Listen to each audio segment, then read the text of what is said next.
საქართველოს პრეზიდენტმა დღეს ყოველთა სომეხთა კათოლიკოსი გარეგინ მეორე მიიღო, რომელიც პრეზიდენტის სასახლეს სრულიად საქართველოს კათოლიკოს პატრიარქთან ილია მეორესთან ერთად ესტუმრა.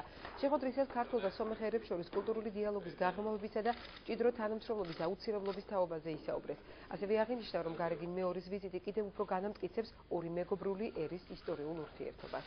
Я хотел бы показать вам новое здание парламента Грузии, которое строится сейчас. Парламент? Да, это новый парламент Кутаиси. К нам Кутаиси переходит. Значит, вокруг такое озеро маленькое и все прозрачно.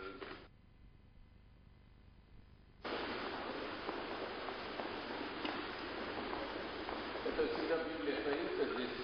Мне передали потомки царского рода в Багратионе. Это было их. Это передали до президентского дворца.